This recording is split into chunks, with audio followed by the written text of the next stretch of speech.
বিসমিল্লাহির রহমানির রহিম। আসসালামু আলাইকুম। আজকে আমরা যে গণিত বিষয়টি নিয়ে সমাধান করতে যাচ্ছি সেটি 23 সালের একটি প্রশ্নের সমাধান। চলুন তাহলে মূল ভিডিও শুরু করা যাক।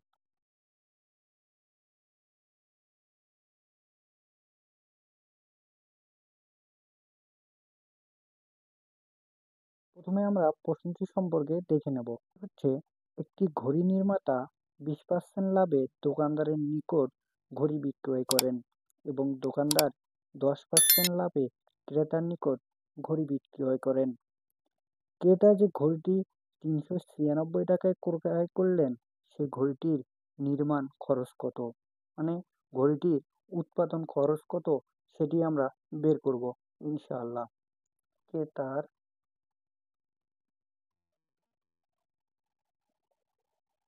ক্রেতার ক্রয় মূল্য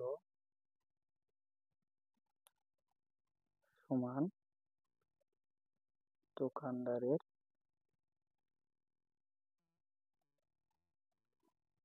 বিক্রয় মূল্য।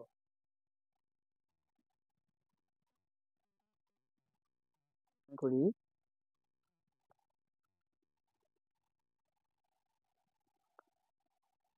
ঘড়িটির ক্রয় মূল্য ছিল 100 টাকা।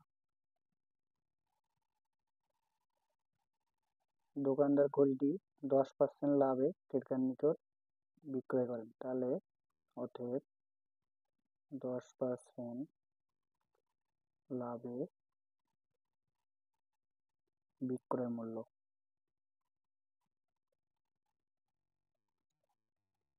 তাহলে যেহেতু ঘড়ির মূল্য ক্রয় মূল্য 100 টাকা, তাহলে 100 10% লাভে 10 টাকা সমান সমান 110 টাকা। তাহলে আমরা ঐকিক নিয়ম করি, দোকানদারের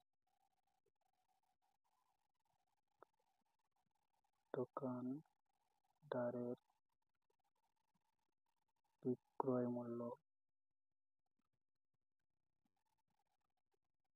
110 টাকা হলে ক্রয় মূল্য 100 টাকা। দোকানদারের বিক্রয় মূল্য 1 টাকা হলে ক্রয় মূল্য, তাহলে উপরে 100 আর 110 টাকা। দোকানদারের বিক্রয় মূল্য হচ্ছে কত দেওয়া আছে এখানে, আপনারা সবাই দেখুন। 396 টাকায় ক্রয় করলেন সেই ঘড়িটির নির্মাণ, তাহলে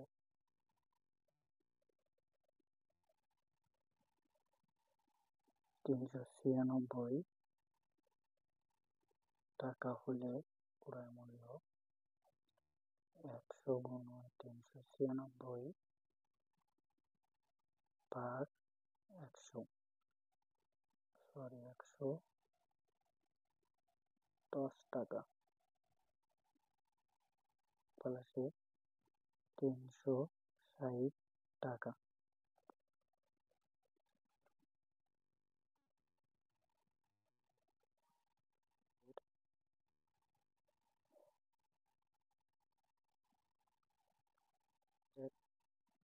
ক্রয় মূল্য সমান নির্মাতার বিক্রয় মূল্য। 20% লাভে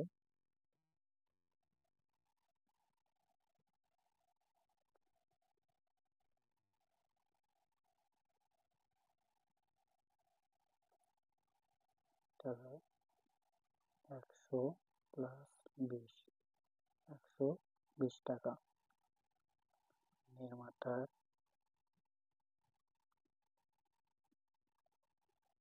বিক্রয় মূল্য 120 হলে নির্মাণ খরচ 100 টাকা।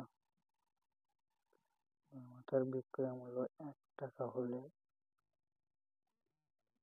উন্নয়ন খরচ ১০০ ভাগ ১২০। নির্মাতার বিক্রয় মূল্য ৩৬০। এই ৩৬০ হলে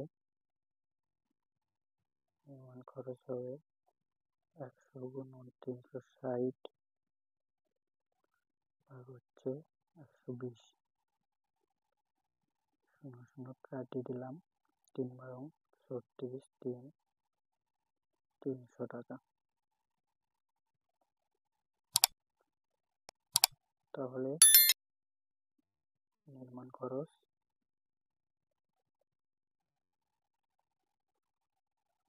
৩০০ টাকা। উত্তর।